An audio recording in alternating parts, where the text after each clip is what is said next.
इस तरह से फिर कभी मायके मत आना। वक्त मिले तो ज़रूर सुनिएगा इस कहानी को।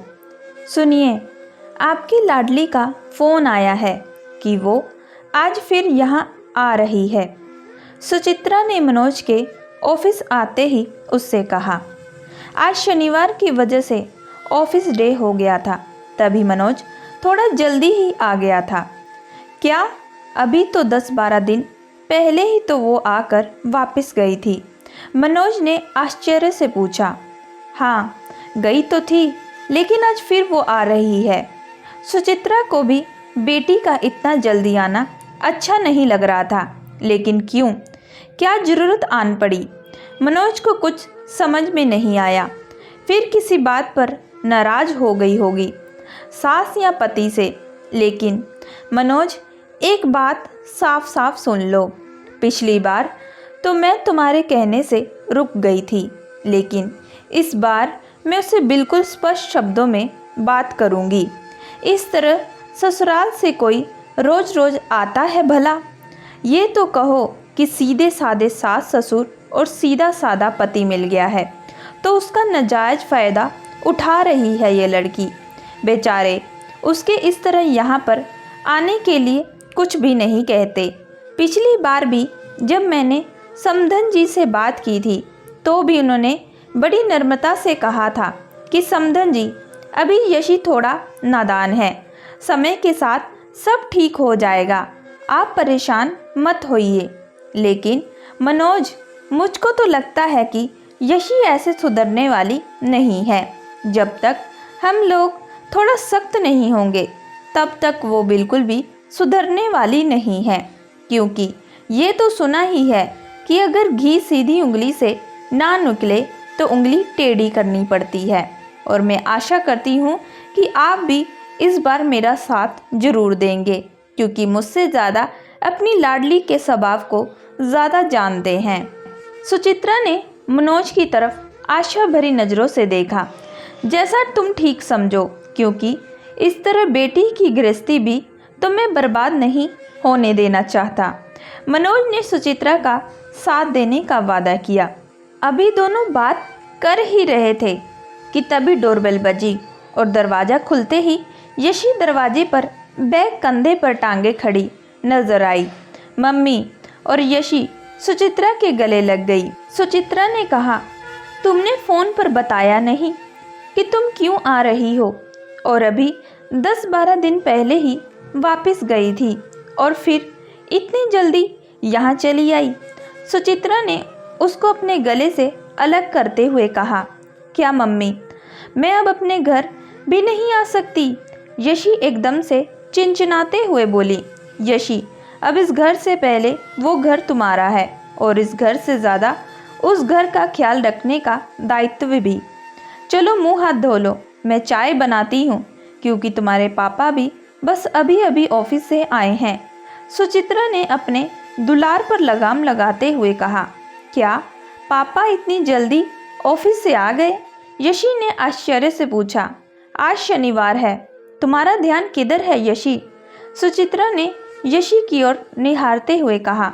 ओह, ध्यान ही नहीं रहा। ये कहते हुए यशी कमरे तक आ गई और मनोज को सामने देखकर उसके गले से लिपट गई और बोली, हेलो पापा, मेरी बिटिया रानी। ये कहने के लिए मनोज जा ही रहे थे कि तभी सुचित्रा की बात याद आ गई। क्या बात है यशी, अभी तो तुमको यहाँ से गए हुए कुछ ही दिन हुए हैं, और फिर से इतनी जल्दी क्यों?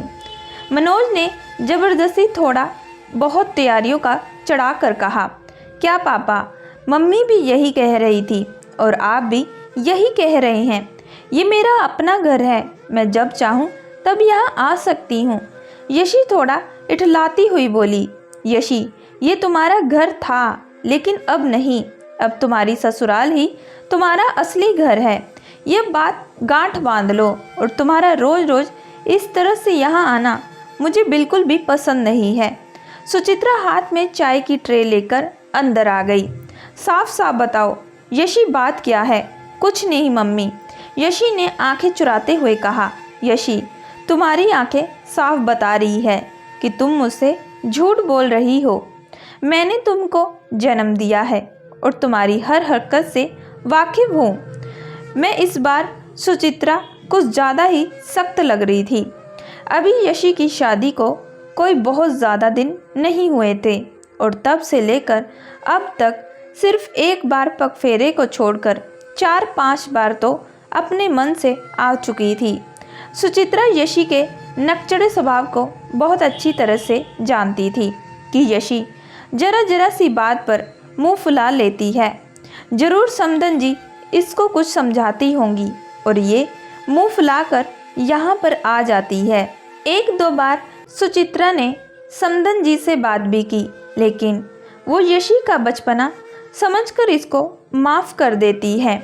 लेकिन सुचित्रा को लगा कि अब तो पानी सर के ऊपर से जा रहा है, तो सुचित्रा ने स्थिति को बिगड़ने से पहले ही बात को संभालने की कोशिश शुरू कर दी। यार मम्मी जी हर बात पर टोकती हैं। रसोई में जाने से पहले हाथ धोकर जाओ, जूठे हाथों से बना हुआ खाना मत छुओ, धम धम न चलकर आराम से चलो, बड़ों के सामने मुंह फाड़कर मत हंसो, और भी जाने क्या क्या कितनी बातें। यार टोकने की भी हद होती है। जब मेरा मन उब जाता है तो मैं यहाँ चली आती हूँ।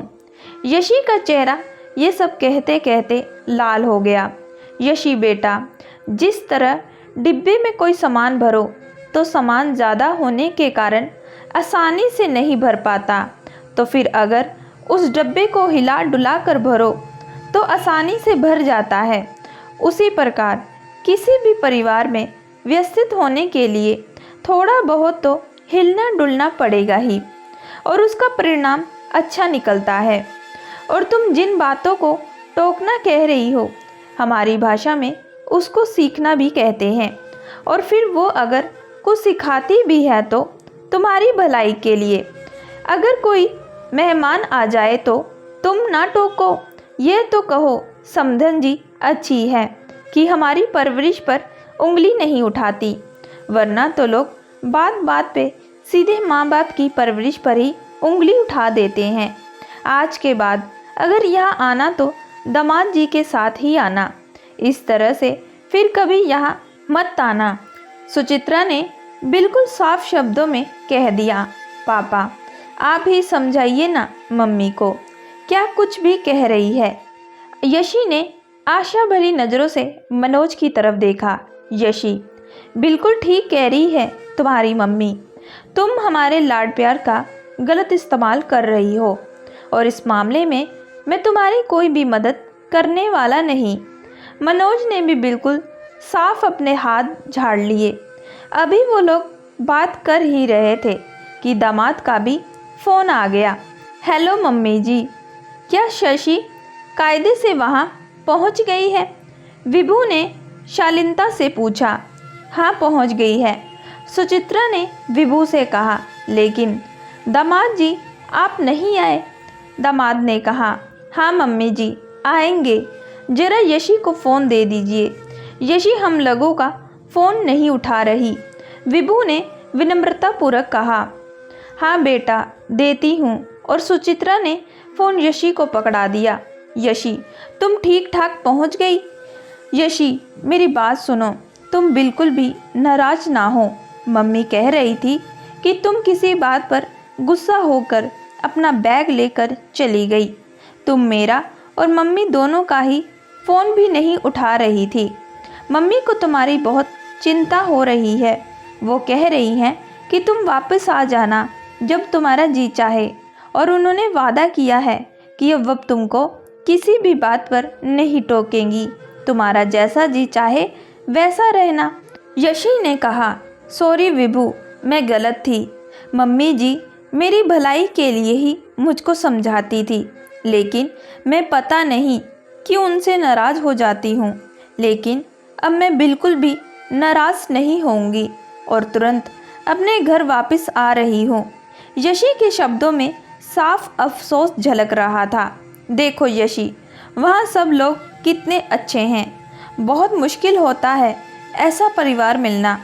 सुचित्रा ने बहुत देर बाद यशी के सर पर हाथ फेरते हुए कहा, हाँ मम्मी, सही बात है और अब मैं जल्दी ही निकल जा रही हूँ, वरना घर पहुँचते पहुँचते अंधेरा हो जाएगा। यशी ने अपना बैग उठाते हुए कहा, चलो बेटा, मैं तुमको चौराहे तक छोड़ आता हूँ। मनोज ने उठने का उपक्रम किया। नहीं पापा, मैं अकेले ही चली जाऊँगी, क्योंकि सही मायने में मैं आज आपकी बिटिया सचमुच बड़ी हो गई है। यशी सुचित्रा और मनोज के गले लगकर बोली, अपने परिवार में खुश रहो मेरी बिटिया रानी। दोनों ने ही उसके सिर पर हाथ रख दिया और यशी एक नए सपने को लेकर ससुराल की ओर चल पड़ी। सुचित्रा और मनोज को उसको जाता हुआ देखकर सचमुच बहुत खुश थे। दोस्तों, मैं आशा करती हूँ कि आप लोगों को ये कहानी पसंद आई होगी। अगर आप लोगों को ये कहानी पसंद आई है तो प्लीज़ हमारे चैनल को लाइक एंड सब्सक्राइब जरूर करिएगा एंड बेल आइकन का बटन जरूर दबाइएगा।